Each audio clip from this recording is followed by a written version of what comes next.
이 오디오북은 2025년 토마스 데이븐포트가 발간한 책 에이전틱 아티피셜 인텔리전스를 기반으로 주식회사 빅데이터 랩스에서 제작한 오디오북입니다.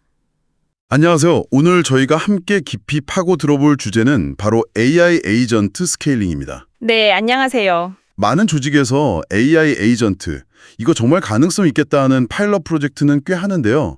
이걸 조직 전체로 가져가는 단계에서는 좀 어려움을 겪는 경우가 많죠. 맞습니다. 어떻게 하면 이 강력한 기술을 그냥 실험으로 끝내지 않고 조직 전체 혁신 동력으로 만들 수 있을까요? 오늘 저희는 관련 강의 자료, 슬라이드 자료를 보면서 이 질문에 대한 답을 한번 찾아보려고 합니다. 네, 특히 큐엘레진 슬라이드 자료가 도움이 될 것 같습니다. 네, 맞아요. 슬라이드 1번, 2번에서 시작해서 쭉 살펴볼 텐데요. AI 에이전트 확장의 진짜 과제가 뭔지, 또 성공 전략은 어떤 게 있는지, 그리고 기존 자동화 기술이나 요즘 핫한 생성형 AI와는 어떻게 시너지를 낼 수 있을지, 그리고 또 새로운 위험은 없는지, 있다면 어떤 안전장치를 고려해야 하는지 이런 부분들을 좀 깊이 있게 탐구해 보겠습니다. 만약 여러분의 조직에서 AI 에이전트를 성공적으로 확장하고 싶으시다면 오늘 저희 이야기가 좋은 가이드가 될 거라고 생각합니다. 네, 근데 이게 왜 그렇게 어려울까요? AI 에이전트를 파일럿해서 전사적으로 확장하는 거요. 사실 통계를 보면 좀 놀랍습니다. 슬라이드 3번에 나오는 내용인데요. 레벨 3 수준의 AI 에이전트, 그러니까 상당히 자율적으로 복잡한 작업을 하는 그런 에이전트 있잖아요. 네네. 이 파일럿을 성공적으로 마친 기업 중에서 실제로 이건 조직 전체에 성공적으로 배포하는 비율이 1% 미만이라고 합니다. 와, 1% 미만이요? 정말 낮은데요? 그렇죠. 물론 이런 어려움이 완전히 새로운 건 아니에요. 한 7년에서 10년 전쯤 기업들이 그 규칙 기반의 지능형 자동화, 그러니까 레벨 2 에이전트를 도입할 때도 비슷한 시행착오를 겪었거든요. 아, 그랬군요. 네, 근데 지금 문제는 이 더 발전된 레벨 3 AI 에이전트를 효과적으로 확산하기 위한 검증된 방법론이나 프레임워크가 아직은 좀 부족하다는 점입니다. 그래서 과거 경험이나 아주 드물게 관찰되는 성공 사례들을 분석해서 최적의 길을 찾아가는 게 중요합니다. 1% 미만이라니 정말 충격적인 수치네요. AI 에이전트가 가진 그 엄청난 잠재력을 생각하면 더 그런 것 같아요. 슬라이드 3번에도 나오지만 어떤 사례 보면 레벨 3 에이전트가 단 2주 만에 1만 건 넘는 고객 서비스 요청을 처리하고 심지어 인간보다 더 정확하게 해내는 경우도 있다고 하잖아요. 네, 맞습니다. 그런 걸 보면 경영진들이 열광할 수밖에 없죠. 그렇죠. 하지만 이 인상적인 파일럿 성공과 실제 전사적인 확장 사이에는 커다란 벽이 있다는 게 현실인 거고요. 아마 많은 분들이 새로운 기술에 대한 기대감이랑 또 실제 현장에 적용할 때 부딪히는 어려움 사이에서 고민해 보셨을 텐데요. 바로 이 간극을 어떻게 메울 수 있을지, 이게 오늘 저희 이야기의 핵심입니다. 네, 그 간극을 메우기 위한 첫 번째 단추는 바로 단순히 기술 성능이나 잠재적 ROI만 보여주는 걸 넘어서는 거예요. 슬라이드 4번 내용인데요. 바로 포괄적인 비즈니스 케이스를 만드는 겁니다. 포괄적인 비즈니스 케이스요? 네. 예를 들어 한 글로벌 보험회사의 경우를 보면요. 파일럿 성공 후에 경영진은 당장 전체 청구 처리 업무에 AI 에이전트를 도입하고 싶어 했어요. 하지만 과거 자동화 프로젝트에서 얻은 교훈이 있었기 때문에 좀 더 신중하게 접근하기로 했죠. 성공적인 비즈니스 케이스는 4가지 핵심 요소를 담아야 합니다. 첫째는 가치 창출. 이게 단기적인 비용 절감을 넘어서 어떤 실질적인 비즈니스 가치를 만드는가? 둘째는 위험 완화. 도입 과정이나 운영 중에 생길 수 있는 잠재적 위험은 뭐고 어떻게 관리할 건가? 셋, 역량 구축. 이 기술을 효과적으로 쓰려면 조직 내부에 어떤 새로운 기술이나 프로세스, 인력 역량이 필요한가? 마지막으로 전략적 정렬. 이 AI 에이전트 도입이 회사의 전반적인 비전, 전략적 목표와 어떻게 딱 들어맞는가? 이 4가지를 명확히 제시해야 합니다. 아, 그 보험회사의 비즈니스 케이스를 좀 더 들여다보면 그러니까 단순히 비용 절감 효과만 계산한 게 아니었군요. 연간 $300만 절감이라는 목표 안에는 처리 시간 60% 단축, 오류율 40% 감소 같은 효율성 지표도 있었지만 직원들 업무 만족도 향상까지 포함되어 있었고요. 맞아요. 물론 투자 비용도 다 고려해야죠. 라이센스 비용, 개발 인력, 변화 관리 프로그램 운영 같은 거요. 네, 그래서 3년간 약 285%의 ROI를 예상했다고 하더라고요. 이렇게 좀 탄탄한 근거를 제시하는 것이 여러분의 조직에서 AI 프로젝트에 대한 지원이나 예산을 확보하는데 얼마나 중요할지 한번 생각해 보시면 좋겠습니다. 여기서 중요한 건 이 비즈니스 케이스가 단순히 승인받기 위한 일회성 문서가 아니라는 점 같아요. 그렇죠. 명확한 성공 지표를 설정하고 실행 과정 내내 진행 상황을 추적하고 또 이해관계자들한테 지속적으로 가치를 보여주는 것. 이게 프로젝트 추진력을 유지하는 핵심 도구가 되어야 합니다. 자, 이렇게 탄탄한 비즈니스 케이스가 마련되었다면 이제 실제 스케일링을 위한 실행 단계로 넘어가야겠죠. 슬라이드 5번부터 나오는 내용인데요. 성공적인 확장을 위해서는 체계적인 접근이 필요한데 많은 경우 3단계 접근 방식이 효과적이라고 합니다. 1단계, 현재 프로세스를 분석하고 AI에 맞게 재설계 및 최적화하기. 2단계, 작은 단위로 나누어서 반복적으로 개발하고 배포하는 스프린트 실행하기. 3단계, 철저한 테스트 후에 점진적으로 실제 운영 환경으로 이전하기. 앞서 언급된 그 보험회사도 이 단계를 따라서 청구 정보 수집 및 통합 에이전트를 성공적으로 구현했다고 하죠. 네, 맞습니다. 1단계, 즉 프로세스 재설계 및 최적화. 이게 슬라이드 6번 내용인데 핵심 원칙은 아주 명확합니다. 자동화하려면 제대로 된 프로세스를 자동화하라 라는 거죠. 아, 당연한 말 같으면서도 중요하네요. 그렇죠. 기존의 비효율적이거나 문제가 있는 프로세스를 그대로 AI 에이전트로 자동화하면 이건 뭐 시간, 자원 낭비일 뿐이고 때로는 문제를 더 키울 수도 있거든요. 보험회사의 경우 실제 청구 조사원, IT 전문가, 프로세스 전문가들이 모여서 현재 업무 방식을 면밀히 분석했어요. 그랬더니 조사원들이 청구건 하나 처리하려고 무려 7개의 다른 시스템을 왔다 갔다 하면서 정보를 중복으로 확인하고 있더라는 거죠. 7개나요? 와, 비효율적이네요. 네. 그래서 팀은 만약 오늘날 AI 기술을 활용해서 이 업무를 처음부터 설계한다면 어떻게 만들까? 이 관점에서 프로세스를 완전히 재설계했습니다. 여러 시스템에 흩어져 있던 정보 접근 지점을 통합하고 데이터 형식을 표준화하고 또 AI 에이전트랑 사람이 협업하는 지점도 명확히 정의했죠. 구체적으로는 중앙 데이터 레이크를 구축해서 시스템 접근 횟수를 7번에서 3번으로 줄였습니다. 오, 확실히 줄었네요. 네, 여기서 얻을 수 있는 교훈은 자동화의 진정한 가치는 잘 최적화된 프로세스 위에서 구현될 때 비로소 발휘된다는 겁니다. 이렇게 최적화된 프로세스를 기반으로 이제 2단계인 배포 스프린트로 넘어갑니다. 이건 슬라이드 7번 내용이죠. 여기서는 민첩하게 움직이는 애자일 방법론이 핵심적인 역할을 합니다. 보험회사는 전체 개발 작업을 2주 단위의 짧은 스프린트로 나눠서 진행했고요. 네, 2주 단위요. 각 스프린트는 사용자가 직접 테스트하고 피드백을 줄 수 있는 구체적인 기능 완성을 목표로 했고 총 6번의 스프린트를 통해서 점진적으로 AI 에이전트 기능을 완성해 나갔다고 합니다. 여기서 정말 인상적인 부분은 모든 스프린트 결과물 검토 과정에 실제 사용자, 그러니까 청구 조사원들을 적극적으로 참여시켰다는 점이에요. 사용자 참여가 중요했군요. 네, 예를 들어서 한 스프린트 리뷰에서 조사원들이 이 특정 유형의 청구는 좀 예외적으로 처리해야 해요 라고 지적을 하니까 개발팀이 다음 스프린트에서 바로 에이전트 로직을 수정해서 반영했다는 거죠. 와, 피드백 반영이 정말 빠르네요. 그렇죠. 이렇게 실제 사용자의 목소리를 빠르게 듣고 변화에 유연하게 대응하면서 지속적으로 개선해 나가는 방식, 이게 성공의 중요한 요인이었습니다. 그리고 마지막 3단계, 테스트와 실제 운영 환경으로의 마이그레이션입니다. 슬라이드 8번 내용인데요. 여기서 중요한 건 빅뱅 방식, 그러니까 시스템 전체를 한 번에 싹 바꾸는 걸 피하고 점진적인 배포 전략을 사용했다는 겁니다. 점진적인 배포요? 구체적으로 어떻게 했나요? 보험회사는 첫 주에는 잔체 청구건의 10%만 AI 에이전트가 처리하도록 시작했어요.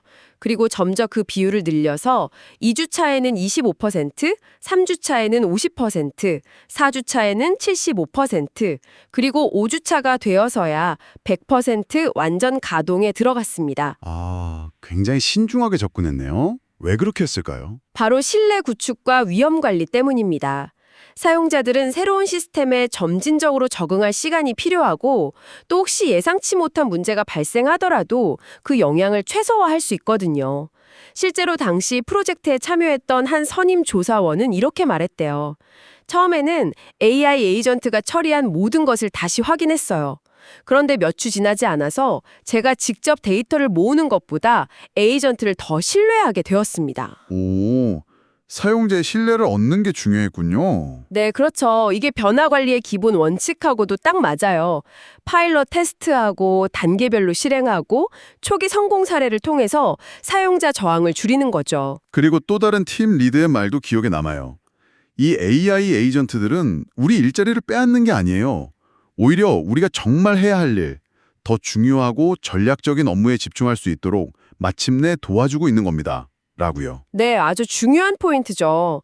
기술 도입이 추구해야 할 방향을 잘 보여주는 것 같습니다. 이번에는 조금 다른 케이스를 볼까요? 이미 조직 내에 자동화 시스템을 갖추고 있던 기업이 이걸 어떻게 활용해서 더 발전된 AI 에이전트를 성공적으로 도입했는지 살펴보겠습니다. 슬라이드 9번과 10번에 나오는 내용인데 글로벌 기업인 존슨 컨트롤즈 인터내셔널, 줄여서 JCI 사례입니다. 이 회사는 이미 250개 이상의 소프트웨어 봇, 그러니까 IPA 같은 거죠. 그리고 2천여 개의 내부 시스템 연동 API를 갖춘 상당히 성숙한 수준의 레벨 2 자동화 환경을 운용하고 있었습니다. 네. JCI 사례는 기존의 레벨 2 자동화 투자가 어떻게 레벨 3 AI 에이전트 도입의 중요한 발판이 될 수 있는지를 잘 보여줍니다. 레벨 2 자동화는 명확한 규칙에 따라 반복적인 작업을 처리하는 데는 아주 효과적이지만 예상치 못한 상황 변화에 스스로 적응하거나 복잡한 맥락을 파악하는 데는 좀 한계가 있잖아요. 그렇죠. 규칙 기반이니까요. 반면에 레벨 3 AI 에이전트는 자연어를 이해하고 여러 도구나 시스템을 조율하고 더 넓은 목표를 달성하기 위해 스스로 판단하고 행동할 수 있죠. JCI의 자동화 책임자인 라마나트 나타라자는 이렇게 강조했어요.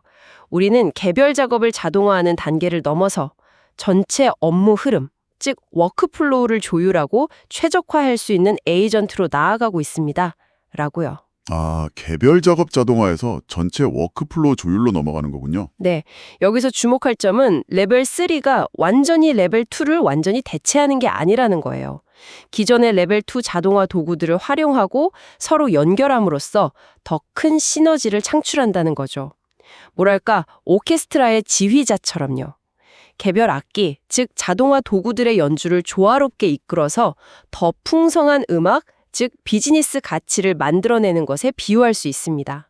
비유가 좋네요. 이건 자동화를 그냥 개별 도구의 집합으로 보는 게 아니라 상호 연결되고 스스로 학습하며 적응하는 하나의 시스템으로 바라보는 그런 전략적 전환을 의미합니다.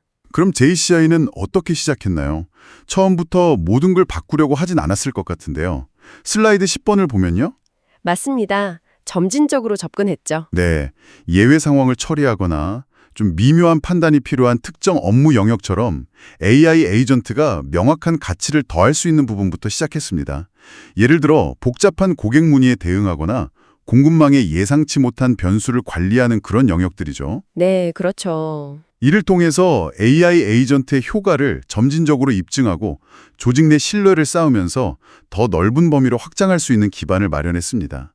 주요 성과로는 병목 현상 해소 같은 운영 효율성 향상뿐만 아니라 직원들이 단순 반복 업무에서 벗어나서 더 가치 있는 전략적 활동에 집중할 수 있게 되었다는 점을 꼽을 수 있고요. 나타라잔의 표현처럼 이것은 단순히 자동화를 늘리는 것이 아니라 스스로 학습하고 발전하는 살아있는 시스템을 만드는 것에 가깝다고 할 수 있습니다. JCI는 앞으로 여러 AI 에이전트들이 서로 협력해서 복잡한 문제를 해결하는 다중 에이전트 시스템 운영을 목표로 하고 있다고 하네요. 네, 정말 흥미로운 방향이죠. 만약 여러분의 조직에 이미 RPA나 다른 자동화 도구들이 있다면 그것들이 어떻게 더 발전된 AI 에이전트 도입의 디딤돌이 될 수 있을지 고민해 볼 필요가 있겠습니다.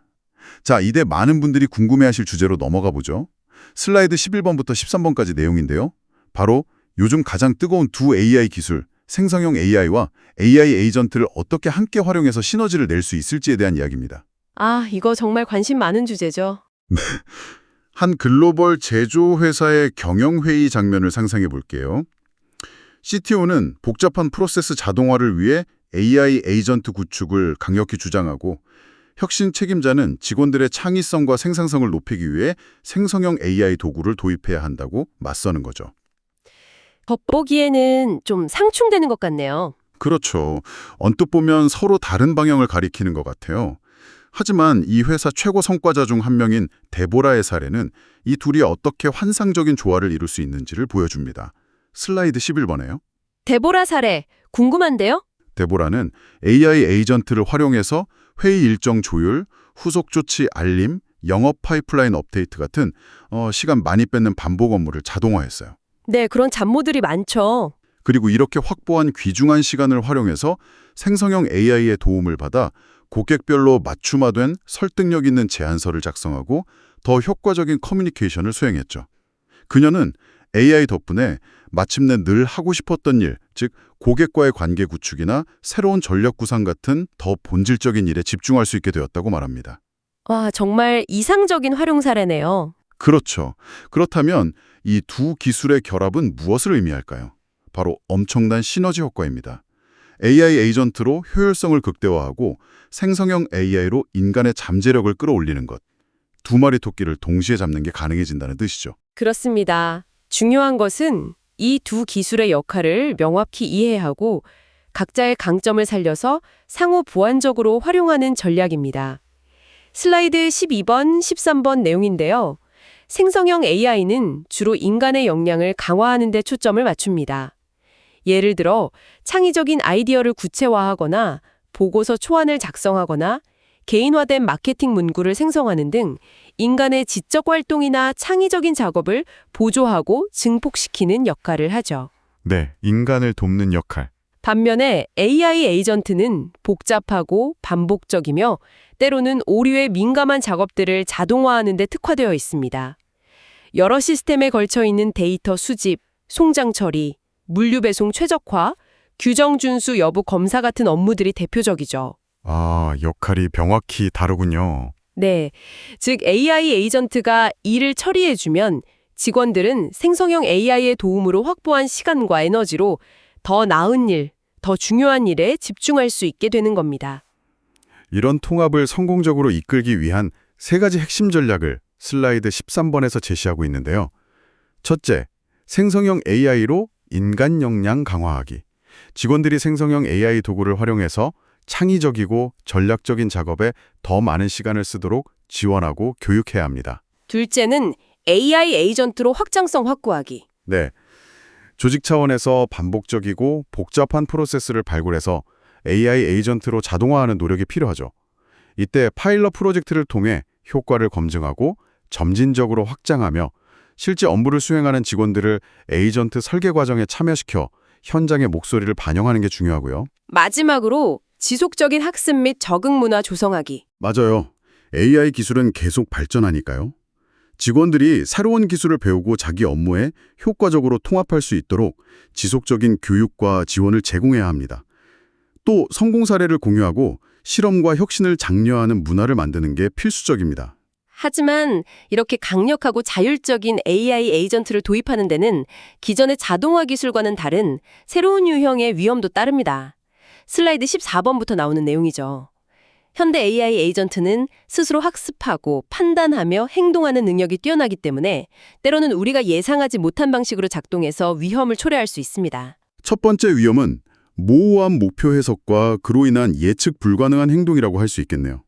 슬라이드 14번 내용인데요. 전통적인 소프트웨어는 개발자가 정해준 명확한 규칙대로만 움직이지만 최신 AI 에이전트는 고객 만족도 향상이나 재고 효율화처럼 다소 추상적인 목표를 스스로 해석하고 그 목표를 달성하기 위한 최적의 방법을 찾아 행동할 수 있다는 거죠. 네, 그게 장점이자 위험 요인이 될 수 있는 거죠. 맞아요. 이런 유연성이 강력한 장점이기도 하지만 때로는 에이전트가 주어진 목표를 기술적으로는 달성하더라도 우리가 의도하지 않았던 부작용이나 문제를 일으킬 수 있다는 위험을 내포합니다.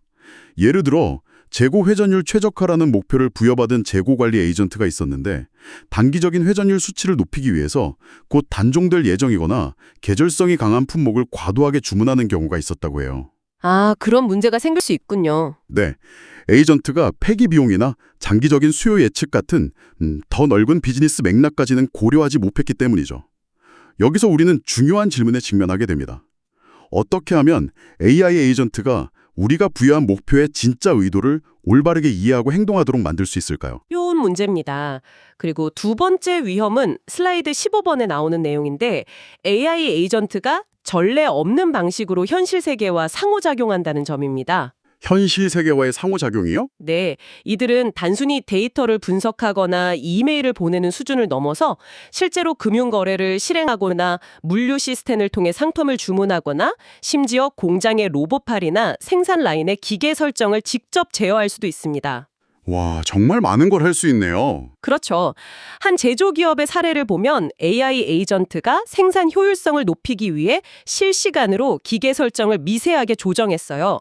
결과적으로 생산성은 향상되었지만 이렇게 예측 불가능하고 빈번한 변화는 현장에서 기계를 다루는 인간 작업자들에게 큰 혼란과 스트레스를 안겨주었다고 합니다. 아, 사람 입장에서는 당황스러울 수 있겠네요. 네, 만약 AI 에이전트가 오작동해서 물리적인 시스템을 잘못 제어한다면 이건 단순히 생산 차질을 넘어서 대규모 불량품 발생이나 작업자의 안전을 심각하게 위협하는 상황으로 이어질 수도 있습니다. 그리고 세 번째로 생각해 볼 수 있는 위험은 여러 AI 에이전트가 복잡한 환경에서 동시에 작동하며 서로 상호작용할 때 발생할 수 있는 예측 불가능한 결과 같아요. 네, 맞습니다. 이른바 창발적 행동이라고 하죠. 네.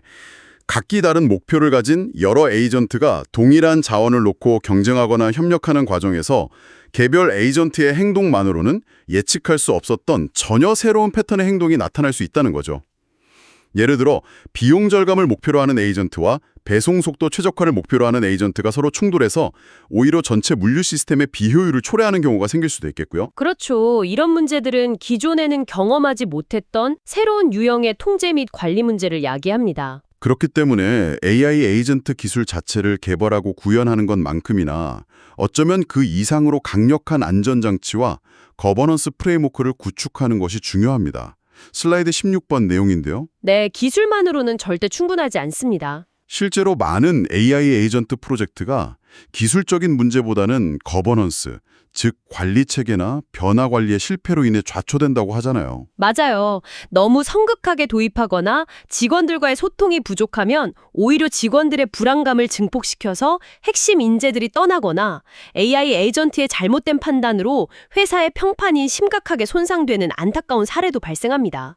따라서 체계적인 거버넌스 프레임워크 구축은 선택이 아닌 필수입니다. 먼저 이사회 차원에서 AI 에이전트 도입의 전략적 방향을 설정하고 필요한 자원을 배분하며 모든 관련 활동이 회사의 장기적인 목표와 윤리 기준에 부합하는지 감독해야 하고요. 또 에이전트 혁신위원회 같은 전담 조직을 구성해서 정기적으로 진행 상황을 점검하고 잠재적 위험 요소를 식별하며 초기 전략과의 정합성을 지속적으로 평가해야 합니다. 윤리적인 문제나 거버넌스 관점이 특히 중요하겠네요. 네, 그렇죠. 특히 윤리 문제나 데이터 프라이버시 같은 거버넌스 관점은 AI 에이전트 활용을 결정하는 중요한 기준이 되어야 합니다.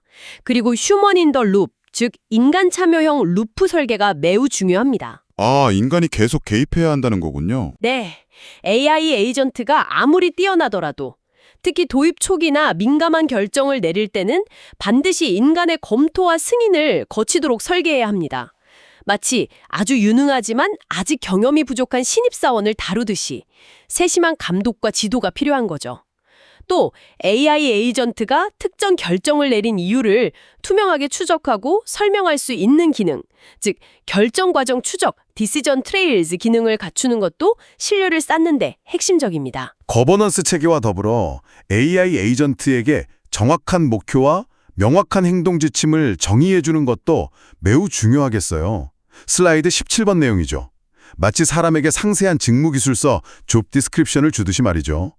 AI 에이전트에게도 무엇을 해야 하는지, 목표, 어떤 행동은 허용되고 어떤 행동은 금지되는지 규칙, 어느 정도의 권한을 가지는지 권한 범위, 그리고 문제가 생겼을 때 어떻게 보고하고 도움을 요청해야 하는지 에스컬레이션 절차 등을 명확하게 규정해 주어야 한다는 거죠. 네, 맞습니다.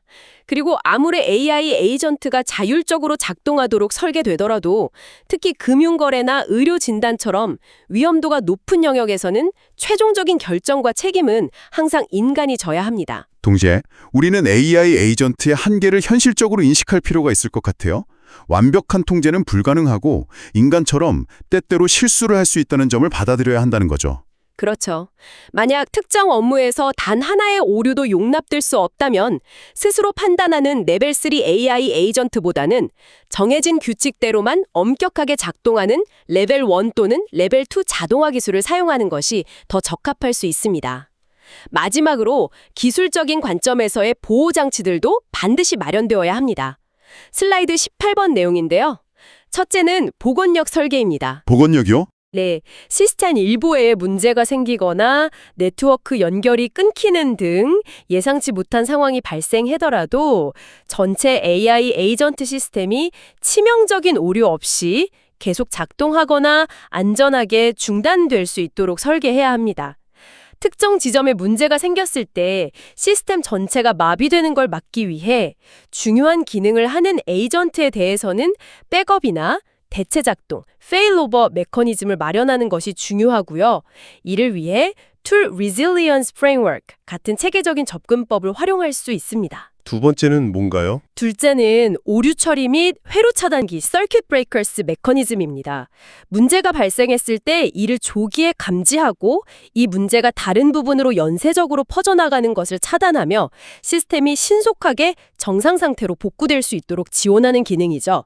구조화된 오류 처리 절차를 정의하고 에이전트가 스스로 해결할 수 없는 문제는 자동으로 담당자에게 보고 에스컬레이션하며 문제 상황에 대한 명확한 정보를 함께 전달하도록 설계해야 합니다. 세 번째는요? 셋째는 점진적 접근 권한 모델입니다. 처음에는 AI 에이전트에게 단순히 정보를 조회하는 권한만 주고 에이전트의 성능과 안정성이 충분히 검증됨에 따라 점진적으로 데이터를 수정하거나 실제 시스템을 제어하는 더 높은 수준의 권한을 부여하는 방식입니다. 아, 이것도 점진적이네요. 네, 이러한 기술적 안전장치들은 시스템의 신뢰도를 높이고 사용자들이 안심하고 AI 에이전트를 활용할 수 있는 기반을 마련하는 데 핵심적인 역할을 합니다. 이제 AI 에이전트를 개별 부서에 고립된 프로젝트가 아니라 전사적인 관점에서 통합적으로 구현했을 때 어떤 강력한 효과를 얻을 수 있는지 이야기해 보겠습니다. 슬라이드 19번부터 관련 내용인데요. 자료에 따르면 여러 기능 영역에 걸쳐 AI 에이전트를 전략적으로 연계해서 적용하는 기업은 특정 부서에만 제한적으로 도입하는 경우보다 2배에서 3배 더 높은 성공률을 보인다고 합니다. 와, 2, 3배나 차이가 나네요. 그렇죠. 예를 들어 재무부서의 송장 처리 에이전트와 조달부서의 구매 요청 처리 에이전트가 따로 작동하는 대신 송장 접수부터 검토, 승인, 지불 처리까지 전체 과정을 하나의 종단간, 엔드-투-엔드 에이전트가 매끄럽게 처리하도록 설계함으로써 부서 간의 장벽, 즉 사일로를 허물 수 있다는 거죠. 네, 그렇게 하면 훨씬 효율적이겠네요. 실제 한 기업에서는 이런 접근을 통해 전체 처리 시간을 40% 단축하고 현금 흐름 관리를 25% 개선했을 뿐 아니라 부서 간의 협업을 촉진하는 긍정적인 조직 문화 변화까지 이끌어냈다고 합니다. 정량적인 측면에서 보면 운영 효율성 개선, 처리 시간 30에서 50% 단축, 비용 25에서 40% 절감, 오류율 30에서 60% 감소는 물론이고 매출 증대, 영업성과 9에서 20% 증가, 고객 전환율 15에서 25% 향상, 고객 만족도 20에서 40% 증가, 효과까지 기대할 수 있고요. 네, 엄청난 효과네요. 앞서 언급했던 AI 에이전트는 우리를 대체하는 것이 아니라 우리가 고용된 본연의 업무를 수행할 수 있도록 해준다는 직원 역량 강화의 측면도 다시 한번 강조하고 싶습니다.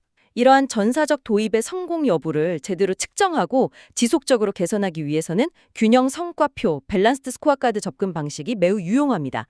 슬라이드 20번 내용인데요. 아, 균형 성과표요? 네, 단순히 재무적인 성과, 예를 들어 비용 절감액만 측정하는 게 아니라 4가지 핵심 영역에서 균형 잡힌 시각으로 성과를 측정하고 관리하는 겁니다. 첫째, 운영 효율성. 프로세스 처리 시간 단축률, 오류 발생률 감소. 둘째, 직원 영향. 단순 반복 업무 시간 절감량, 직무 만족도 변화. 셋째, 고객 경험. 고객 만족도 점수 변화, 평균 응답 시간 단축률. 그리고 넷째, 에이전트 자체의 학습 및 발전. 에이전트가 스스로 처리하는 업무 비율 증가, 인간의 개입 필요성 감소입니다. 4가지 영역을 다 봐야 하는군요. 네, 예를 들어 한 금융 서비스 기업에서는 AI 에이전트 도입 후에 데이터 처리 시간이 30% 단축되고 운영 효율성, 직원들의 직무 만족도가 60% 향상되었으며 직원 영향, 고객 문의 응답 시간이 50% 빨라지고 고객 경험, 초기에는 45%의 문의만 해결하던 에이전트가 스스로 학습해서 75%까지 해결하게 되는 에이전트 학습 성과를 종합적으로 측정하고 관리했다고 합니다. 와, 구체적인 수치로 보니까 더 와닿네요. 그렇죠. 이러한 지표들을 정기적으로 검토하면서 진행 상황을 추적하고 개선이 필요한 영역을 식별하며 필요에 따라 전략을 유연하게 조정하는 반복적인 접근 방식. 이게 지속적인 개선과 성공적인 확장의 핵심 동력입니다. 자, 오늘 긴 이야기의 마지막으로 성공적인 AI 에이전트 스케일링을 위한 핵심 성공 요인들을 슬라이드 21번을 보면서 다시 한번 정리해 보겠습니다.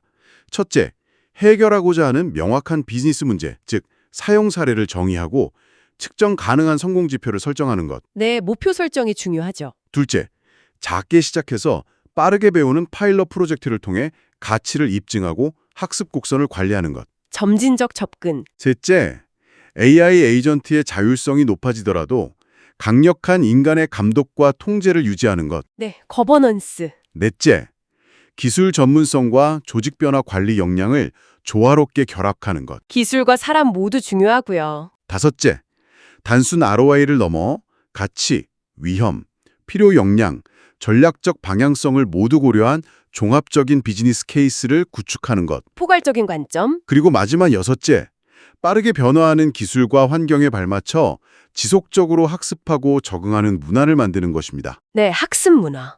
이게 다 필요하군요. 네, 오늘 저희가 함께 살펴본 것처럼 AI 에이전트 스케일링은 단순히 새로운 기술을 설치하는 문제가 아닙니다. 이는 기술과 인간의 역할, 조직 문화, 그리고 전략적인 관리 체계가 모두 함께 어우러져야 하는 하나의 거대한 변혁의 여정이라고 할 수 있습니다. 네, 정말 변혁의 여정이라는 말이 맞는 것 같습니다. 만약 이 여정을 성공적으로 완수한다면 우리가 일하는 방식 자체를 근본적으로 재정의하고 상상 이상의 가치를 창출할 잠재력을 가지고 있습니다. 명확한 비즈니스 목표 설정, 단계적인 실행 계획, 기존 자동화 자산의 현명한 활용, 생성형 AI와의 시너지 창출을 염두에 둔 통합적 접근, 그리고 무엇보다 철저한 위험 관리와 거버넌스 구축, 이런 핵심 원칙들을 꼭 기억해야 할 것입니다. 오늘 논의를 마무리하며 여러분께 마지막으로 한 가지 질문을 던져보고 싶습니다. 슬라이드 22번의 내용과도 관련이 있는데요. 기존의 업무 프로세스를 단순히 더 빠르고 효율적으로 만드는 것을 넘어서서 만약 인간의 개입 없이도 복잡한 조정과 의사결정이 AI 에이전트들에 의해 안정적으로 자동화될 수 있다면 여러분이 속한 산업이나 분야에서는 과연 어떤 완전히 새로운 비즈니스 모델이나 서비스 혹은 전에 없던 역량이 등장할 수 있을까요? 인간의 집중력이 온전히 전략적 사고, 창의적 발상, 그리고 인간적인 관계 구축과 같은 고유한 영역으로 향하게 되었을 때 우리는 무엇을 성취할 수 있게 될까요? 어쩌면 AI와의 진정한 협력을 통해 우리가 만들어갈 미래는 지금 우리가 상상하는 것 이상일지도 모릅니다. 와, 정말 생각해 볼 만한 질문이네요. 오늘 저희와 함께 AI 에이전트 스케일링이라는 이 복잡하지만 흥미로운 세계를 깊이 탐구해 주셔서 감사합니다. 오늘 나눈 이야기들이 여러분이 AI 에이전트를 바라보는 시각을 넓히고 앞으로 나아갈 방향을 설정하는데 조금이나마 영감을 드릴 수 있었기를 바랍니다. 네, 도움이 되셨기를 바랍니다. 다음에 더 유익하고 흥미로운 주제로 다시 찾아뵙겠습니다. 감사합니다. 감사합니다.